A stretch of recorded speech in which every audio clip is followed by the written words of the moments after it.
how'd you get here? So I tried to play Sonic in the Moon Facility when it came out, and this game is really cool. For an unfinished product, it is in an insanely good state, and you can play through the entire thing like it's a normal Sonic fan game and not really miss that much. Like, there are a few bosses here and there that don't work or just aren't there, and, you know, some weird visual stuff, and, you know, the level design can feel like it's unfinished on occasion, but at the end of the day, it is one of the best Sonic fan games you can go and play, and it's not finished.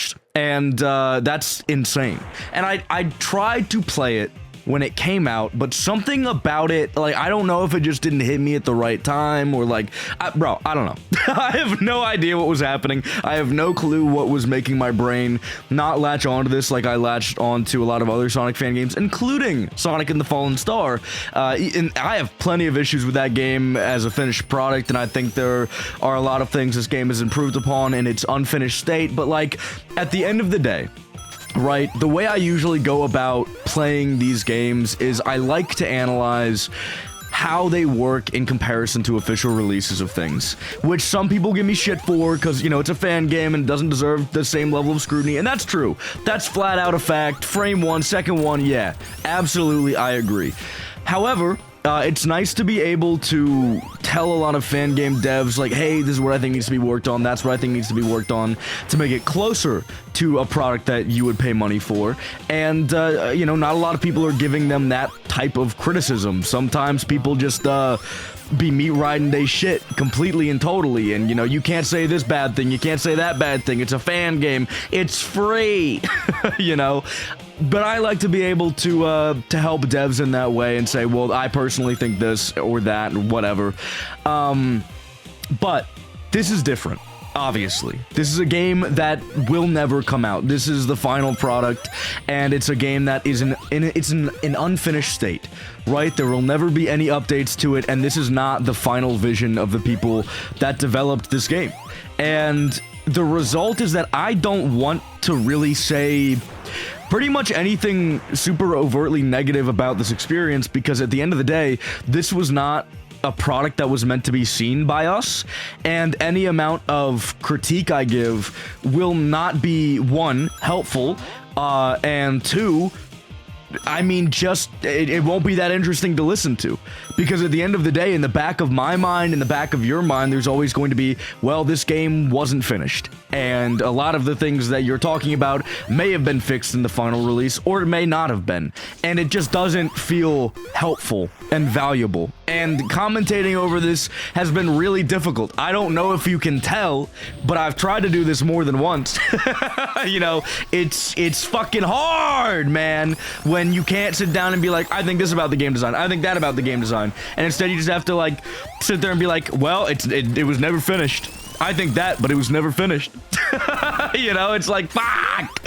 I can't do my normal dickheaded commentary where I'm like, you could fix this or that, because it's never gonna get fixed. And everything that I say was never meant to be, none of this shit was meant to be seen by human eyes, okay? None of it. None of it. So I just want to be very open, candid about my, you know, my feelings during this playthrough and everything I think it does well, but I'm not gonna be my usual relatively critical self that gives fan games a hard time for the sake of helping better them, because there is no this game getting better, right? This game is what it is now. This game was never intended to be seen by the eyes of people, and at the end of the day, everything I say would be just fucking worthless. That is negative. So I'd rather talk about what it does and what it brings value to you as now in the state that it's in, and how fucking cool it is that even in this unfinished state, this game rocks. This game is really cool. The aesthetic, frame one, second one, beautiful. There are only a few instances in the game where it feels like maybe some of the background mixes in with the foreground, but in a lot of these earlier stages, which, look, I don't know the whole process of how this game came out of the womb or whatever, but I assume, at the very least, that they were created earlier than, you know, some of the later stages in the game. maybe that's not true. Maybe they worked backwards. I don't fucking know. I don't know what this team was doing, bro. I have no clue. But, you know, at the end of the day, a lot of these earlier stages, they don't have this problem at all. You can very easily tell what can and cannot be jumped on. And it's only kind of in the later stages where that becomes a bit of a problem. And I assume that would have been fixed in the final release because evidently they know what they're doing and they make a lot of the stuff that you can jump on visually clear. There's just a lot of clarity here, and I can only assume that that would have been an issue that was not even present in the final version of the game at all. By the way, there are some special stages in this game. I say some because you can get, I believe, 2 through, and then, fun fact, you just don't do anything from that point onwards. So it's like this kind of, okay, let me explain what this shit is, bruh. The first time I tried to play this, by the way, on my channel, like, ages ago, you can find that video, it's not that fucking far back. But I didn't know you could shoot these things, so I would just kind of go forever, and if the time runs out on these, the game just soft locks. The game crashes and it just keeps like going up into the sky endlessly. So you know, if you're not playing it right and the time runs out and you suck at these, fun fact, it don't work. Being ass does not work in this game. It's actually required by law that you're good at it, or else they throw the ban hammer at you and explode your brain or whatever. But this is a score attack thing. There's a time in the top right. You want to get to a target score, and when you get to a target score, you get a Chaos Emerald, which is nice. It's fun. Doesn't do a whole lot for you at the end of the day, because again, there are only 2 of those. When you get to the 3rd special stage, you don't get this whole section where Sonic's like, whoa, Chaos Emerald, whoa! Because there's nothing. There's nothing you can attack. You just kind of sit there and go straight until the time runs out, and then it kicks you out. I don't know why kicking you out works for the 3rd stage, the 3rd special stage, but not the 1st one. I guess they assumed people wouldn't suck ass on the 1st one like I did. I don't know what to tell you, bro. I'm just so dog shit. I'm so ass at Sonic, bro. I don't know what I can tell you. I don't know what to say. Something else I think is really cool, by the way, because I do want to throw this out there right now. There's going to be multiple parts of this, by the way, in case you were wondering. There's a lot of fucking content in this game for an unfinished product. Right now, frame 1, second one, this is kind of the stage where you start to see a lot of really interesting stage mechanics pop up that really utilize Sonic's movement pretty well, and that continues throughout the entire game. Even with all of the unfinished stages and unfinished level, all that shit, bro, it continues and it works really well. And I don't think there's like more than maybe 1 or 2 of these mechanics that has some degree of issues that does actually make an impact. Why am I standing moved? Anyways, I don't think that there's really any massive glitches with these that make a drastic impact.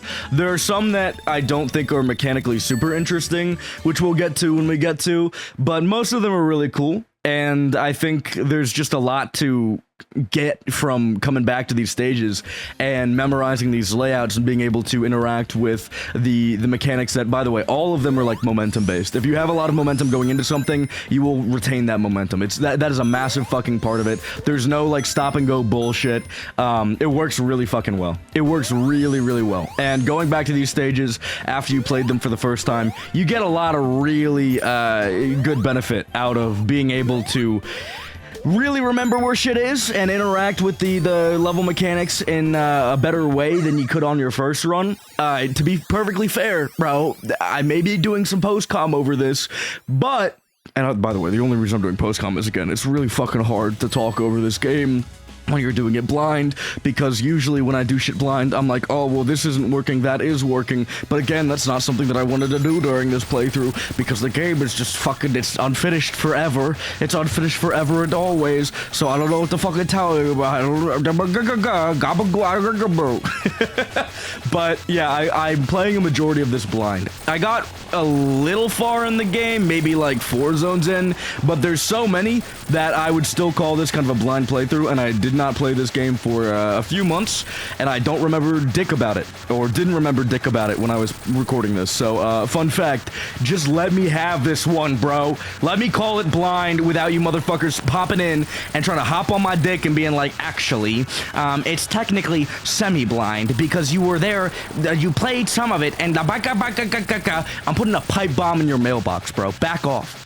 Back the fuck off, okay? And I'll let you know, because I'm courteous like that. I'm a kind motherfucker like that. But also, I'm still putting the pipe bomb in there. And I'm not going to tell you what day, I'm just letting you know that you're going to want to be careful, and you're going to want to double check the way your fucking mailbox looks, see if maybe it's a little tilted, because I threw the pipe bomb in there really hard, and it smacked that bitch back. Maybe you should check the angle of your mailbox connecting to the ground, see if anything has changed with it, okay? That's all I'm saying. Anyways, this is the second and last special stage, and it's cool. It's a nice progression from the last one, and it really does take the skill that you learned in the first one into account, and it's like a very nice gradual skill curve, which I think is something that a lot of Sonic fan games and fan games in general struggle with, because they assume that people are going to absolutely raw dog the fuck out of their game, because, oh my god, check it out, bro, we're Sonic heads, bro. I've played 13 million Sonic fan games. I know everything about every Sonic fan game ever created,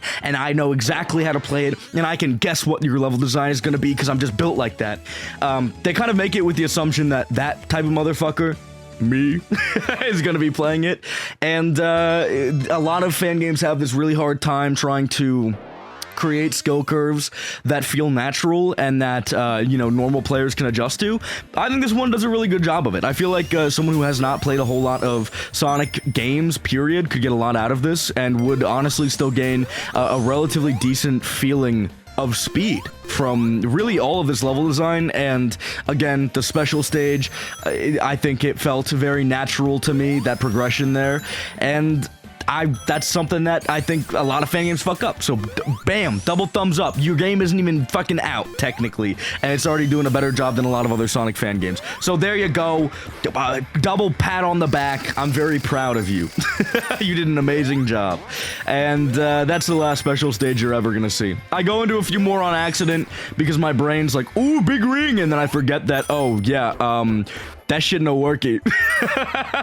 But yeah, that's the last one. We can't go super. There's no Super Moon Sonic or whatever they were planning for this game. That, by the way, that was fucking gorgeous. The rainbows when you were like, aesthetically, I don't know why I haven't talked about this yet. This is easily the best part of the fucking game. This game's gorgeous. That is one of the massive things that people would constantly, and I mean constantly, talk about when it came to Sonic and the Fallen Star. It was the aesthetic of it. The aesthetic of it was amazing. People loved that shit. People would ride or die and be like, this is the best looking Sonic game I've ever seen in pixel art or whatever. And that is something that is absolutely carried over into this game. It is stunning. It's gorgeous. A lot of the designs are really cool. I love the aesthetic they have going on here with like the moon being this big white thing with a dark blue outline, and that kind of fits with literally every single boss that you fight in this game and every single major enemy you see. There's a spoiler alert, a Metal Sonic variant that has that very similar kind of aesthetic, and I don't know, dude. I think their design philosophy for this was not only really fucking cool, and they have like a really nice stylistic baseline, frame one, but also they just are insanely talented at making designs that feel like they fit within this specific style of Sonic. And Sonic looks good, Tails look good, the other two characters I can't talk about look good. Everything about this game looks fucking stunning. I can't even lie.